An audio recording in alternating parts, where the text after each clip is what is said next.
प्रणाम आचार्य जी। मेरा नाम अदिति चतुर्वेदी है। मेरा प्रश्न ये है कि हमारे विद्यालय में हमसे कहा जाता है कि अंग्रेजी में बात करनी चाहिए। टीचर्स हों, दोस्त हों, सबसे अंग्रेजी में बात करनी चाहिए। और उसके पीछे का कारण हमें ये बताया जाता है कि इंग्लिश मीडियम स्कूल है, इंग्लिश में अच्छे से बात करने आनी चाहिए। ऐसा नहीं, मुझे अंग्रेजी में बात करने में दिक्कत होती है। I am comfortable in speaking in English. लेकिन जब भी हमसे ये कहा जाता है कि इंग्लिश में बात करो, उससे आपकी इंग्लिश अच्छी होगी, तो मेरे मन में प्रश्न ये उठता है कि जब हमारी राष्ट्रभाषा हिंदी है, मातृभाषा हिंदी है, तो फिर हमें अंग्रेजी में बात करने को क्यों कहा जाता है? जब मातृभाषा हिंदी है तो अंग्रेजी माध्यम में पढ़ने क्यों गए हो?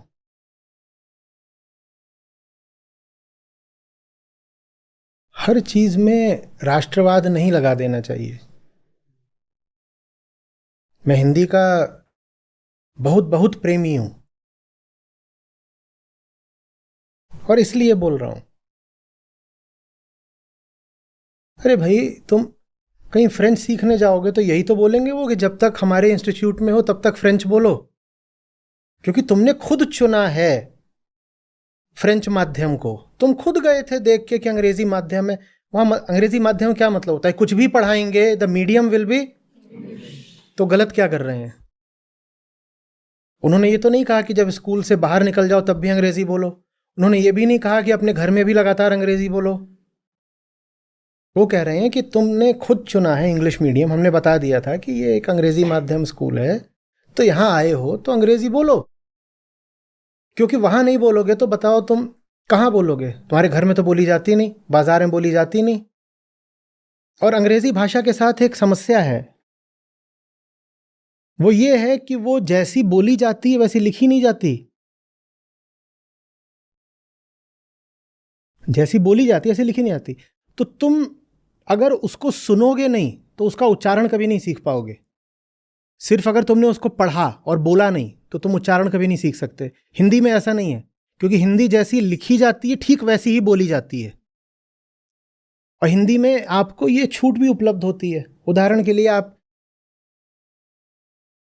लिख देते हो भैया पर बोलते हो भैया, तो आप अगर भ ई या भी लिख रहे हो तो वो भी फिर सही माना जाता है। आप बोलते हो कौ, आप लिखते हो कौवा, कौवा, लेकिन बोलते हो कौआ, तो आप उसको अगर क उ आ भी लिख देते हो तो वो भी सही माना जाता है। हिंदी इस मामले में बड़ी ईमानदार भाषा है। वो कहती है कि वर्तनी उच्चारण साथ साथ चलेंगे।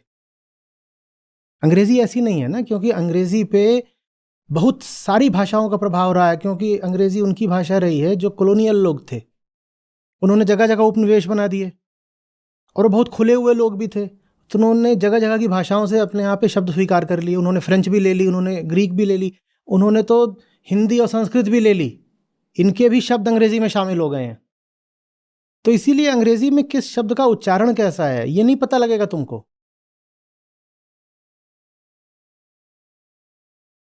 समझ में आ रही बात? हमारे साथ एक था, वो फिश को घोटियो बोलता था, क्योंकि लाफ में जीएच क्या है? फ। तो फिश में एफ को हटा दो, जीएच कर दो। ऐसे ऐसे करके उसने कहा कि फिश में एफ आई एस एच जो है ये घोटियो बन जाता है। फंस जाओगे अगर बोलोगे नहीं तो। उच्चारण तुम्हें कभी पता नहीं चलेगा, क्योंकि जो लिखा जा रहा है जो बोला जा रहा है कितना अलग है। बताओ लाफ में जीएच एफ कैसे हो गया? तुम तो लाख लाख करते रहोगे बोलोगे नहीं तो। No, why are you लागिंग?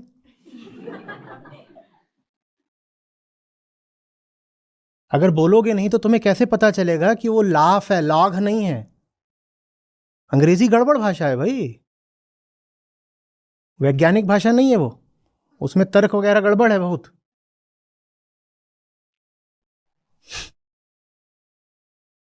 मैं अभी भी जब किसी नए शब्द पर आता हूं तो मैं सिर्फ उसका अर्थ नहीं देखता, मैं उच्चारण भी देखता हूं।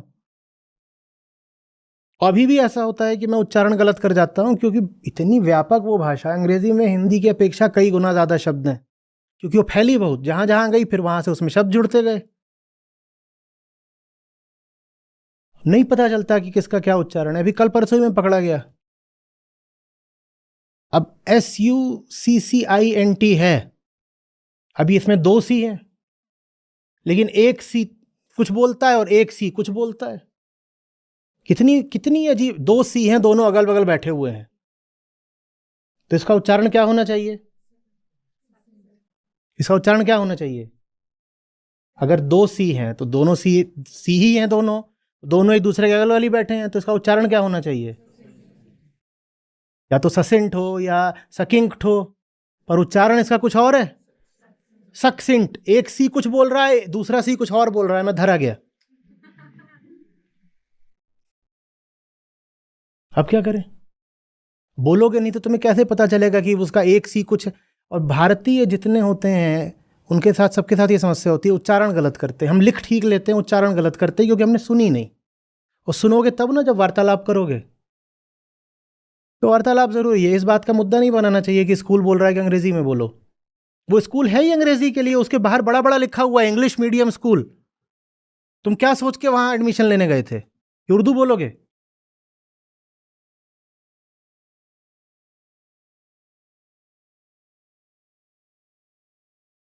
और मुझे बार बार ये प्रमाणित करने की जरूरत नहीं कि, जानते हो, हमें अच्छे से पता है यूट्यूब का एल्गोरिदम अंग्रेजी को फेवर करता है, फिर भी हम अपने जो टाइटल होते हैं वीडियो के, वो तक कभी रोमन में नहीं लिखते। कहते रीच कम हो, कुछ हो, देखा जाएगा, लेकिन देवनागरी का और हिंदी का सम्मान रखना है। तो हिंदी का बहुत बहुत प्रेमी होने के नाते ये सब बोल रहा हूं।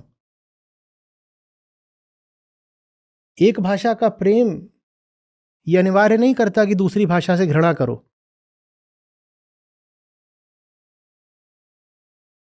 और वो भी तब जबकि जिस भाषा से तुम घृणा करना चाह रहे हो, तुम्हें रोजी रोटी उसी की खानी है।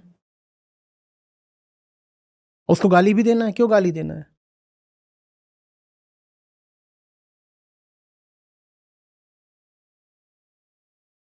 हिंदी के बहुत सारे मूर्धन्य साहित्यकार हुए हैं जो अंग्रेजी में भी बहुत प्रवीण थे।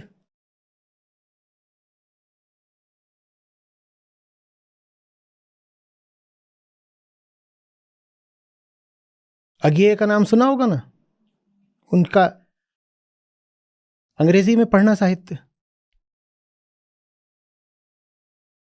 भाषाओं के बीच वैमनस्य हो कोई जरूरी थोड़ी ही है। और नहीं सीखनी अंग्रेजी तो मत सीखो, वो भी कोई आवश्यक नहीं है।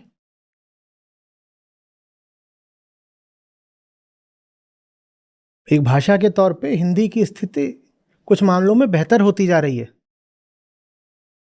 अब आप लोग इतनी आसानी से कंप्यूटर पे लिख लेते हो ना देवनागरी में, पहले नहीं हो पाता था। तो जो जो टेक्नोलॉजी का लोकतंत्रीकरण रहा है, उसने हिंदी को फायदा पहुंचाया है।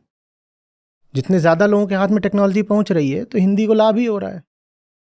हिंदी को, हमारी जितनी सब प्रांतीय और क्षेत्रीय भाषाएं हैं, उनको भी सबको लाभ हो रहा है। तुम जाओगे गूगल में तो कहेगा, बताओ हिंदी, मराठी, गुजराती, पंजाबी, काय में लिखना है।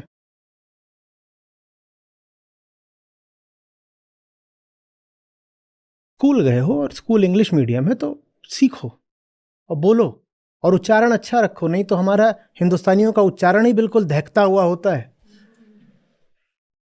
इतना ही नहीं होता, अगर बोलोगे नहीं ना, तो एक चीज होती है मेटाफर, मुहावरा, किस तरीके से किन शब्दों का इस्तेमाल किया जा रहा है,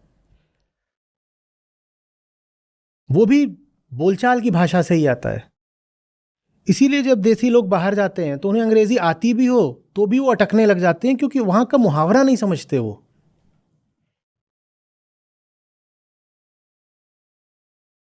और उसी फिर मेटाफर से एक चीज और आगे आती है, स्लैंग। वो तो हम बिल्कुल ही नहीं समझते।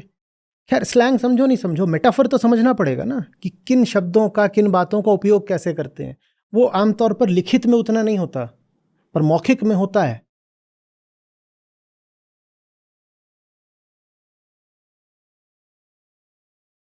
बोलना जरूरी है, लेकिन बिल्कुल नहीं कहा जा रहा कि तुम घर आओ और वहां बुआ बैठी हैं, उन पे भी अंग्रेजी बिल्कुल झाड़ दी। तुम्हारे घर में अवधी चलती है, भोजपुरी चलती है, तो घर में अवधी में बोलो, भोजपुरी में बोलो, वहां पे अंग्रेजी मत झाड़ने लग जाओ।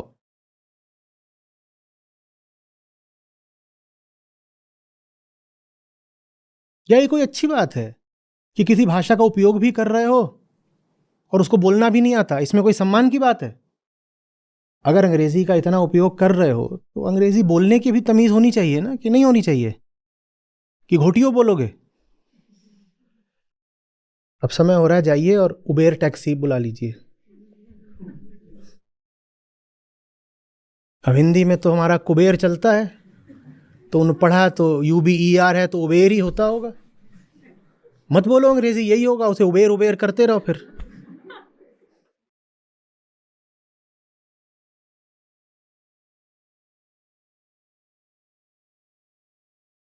हम्म